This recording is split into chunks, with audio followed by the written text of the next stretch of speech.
আমি প্ৰথম শিৱসাগৰৰ গৌৰৱ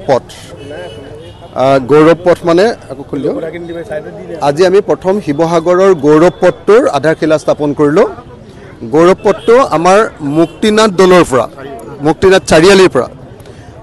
চাৰিআলিৰ পৰা আমাৰ দৌল চাৰিআলি হৈ শিৱদৌললৈকে যাব আৰু শিৱদৌলৰ পৰা গোটেই বৰপুখুৰী পাৰ্ট টোটেল 20 কোটি প্লাছ 1 কোটি 64 লাখ 21 কোটি 64 লাখ টকাৰে আমি গৌৰৱ পথটো নিৰ্মাণ কৰিব খুজিছোঁ আৰু এই গৌৰৱ পথটোৰ কাৰণে 21 কোটি 64 লাখৰ আধাৰশিলা আজি স্থাপন কৰা হ'ল।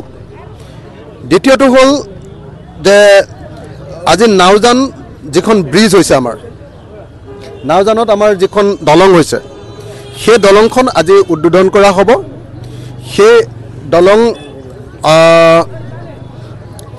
নাওজান ব্ৰিজৰ পাণবেচাত যিখন নাওজান ব্ৰিজ হ'ব তাৰ উদ্বোধনী অনুষ্ঠান আছে। তাৰপিছত আকৌ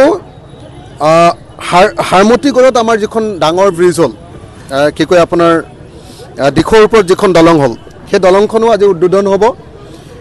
সেইটো বোধহয় 18 কোটি টকাৰ আছিলে।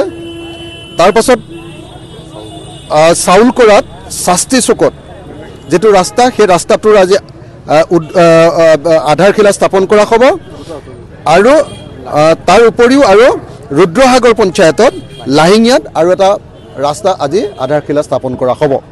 সৰ্বমুঠ আজিৰ দিনটোত এখন 18 কোটি টকাৰ দলং সেই দলংখনৰ উদ্বোধন কৰা হ'ব। এখন 18 কোটি টকাৰ দলঙৰ আধাৰশিলা স্থাপন কৰা হ'ব। এই 21 কোটি 64 লাখ টকাৰ গৌৰৱ পথটোৰ আধাৰশিলা স্থাপন কৰা হ'ল আৰু দুটা ৰাস্তাৰ আজি আধাৰশিলা স্থাপন কৰা হ'ব। আজি শিৱসাগৰ নগৰৰ এই আধাৰশিলাখিনি স্থাপন কৰা হৈছে। মই আপোনালোকৰ জৰিয়তে অসমৰ মুখ্যমন্ত্ৰী ডাঙৰীয়াক অনুৰোধ জনাব খোজোঁ যে আমাৰ শিৱসাগৰৰ আটাইতকৈ ডাঙৰ অভাৱটো হৈছে শিৱসাগৰ নগৰৰ ঠেক ৰাস্তাবিলাক আৰু ড্ৰেইনৰ অভাৱ। আপোনালোকে সকলোৱে জানে যে শিৱসাগৰ এখন ঐতিহাসিক ঠাই, কিন্তু শিৱসাগৰ টাউনৰ ৰাস্তা পদূলিবিলাক একেবাৰে সৰু নগৰ এখনৰ নিচিনা ঠেক ঠক। সেইকাৰণে আমি ডিপাৰ্টমেণ্টৰ জৰিয়তে 108 কোটি টকাৰ এটা প্ৰজেক্ট কনচেপ্ট পেপাৰ বনাই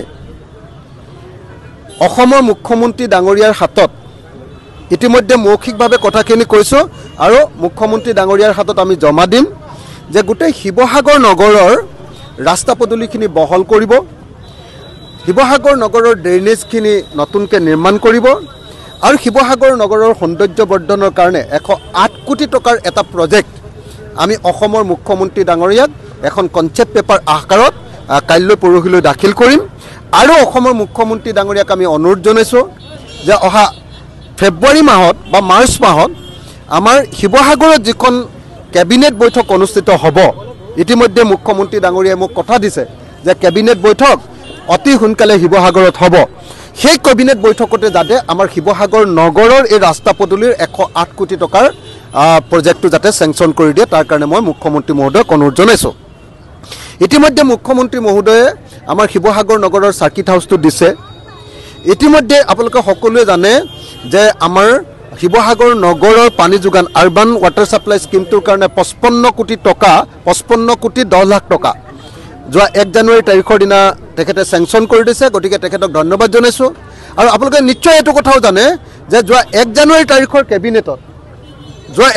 তাৰিখৰ কেবিনেটত অসমৰ মুখ্যমন্ত্ৰী মহোদয়ে তলাতল ঘৰ প্ৰকল্পটোৰ কাৰণেও তাৰ DPR প্ৰস্তুত কৰিবৰ কাৰণে ইতিমধ্যে টেণ্ডাৰ কৰাৰ ব্যৱস্থা কৰি দিছে। গতিকে এইকেইটা ডাঙৰ উপহাৰ আমাৰ শিৱসাগৰবাসী ৰাইজক দিছে। গতিকে মুখ্যমন্ত্ৰী ডাঙৰীয়াক ডেফিনেটলি মই শিৱসাগৰৰ সমষ্টিৰ বিধায়ক হিচাপে ধন্যবাদ জনাইছোঁ। কিন্তু মই আটাইতকৈ বেছিকৈ কৃতজ্ঞ হৈ ৰ'ম মুখ্যমন্ত্ৰী ডাঙৰীয়াৰ ওচৰত যেতিয়া শিৱসাগৰ নগৰৰ ৰাস্তা পদূলি আৰু ড্ৰেইনেজ ছিষ্টেমটো বহল আহল কৰিবৰ কাৰণে আমি যিটো প্ৰজেক্ট দিছোঁ সেইটো যেতিয়া পাছ কৰি দিব আৰু কেবিনেট বৈঠক শিৱসাগৰত বহুৱাই এই প্ৰজেক্টটোৰ আধাৰশিলা স্থাপন কৰি দিব, তেতিয়া আমি শিৱসাগৰবাসী ৰাইজ হিচাপে মুখ্যমন্ত্ৰীৰ ওচৰত নিশ্চিতভাৱে কৃতজ্ঞ হৈ থাকিম। মই এটা কথা স্পষ্ট কৰি দিওঁ যে মই বিৰোধী বিধায়ক হৈও শিৱসাগৰ সমষ্টিৰ উন্নয়নৰ কাৰণে মুখ্যমন্ত্ৰীক মই এই প্ৰশ্নবিলাক প্ৰস্তাৱ আকাৰে বাৰম্বাৰ উত্থাপন কৰি আছোঁ আৰু মুখ্যমন্ত্ৰীয়েও সময়ে সময়ে সন্মান প্ৰদৰ্শন কৰি আহিছে গতিকে তেখেতক মই নিশ্চিতভাৱে শিৱসাগৰ সমষ্টিৰ বিধায়ক হিচাপে ধন্যবাদ জ্ঞাপন কৰিছোঁ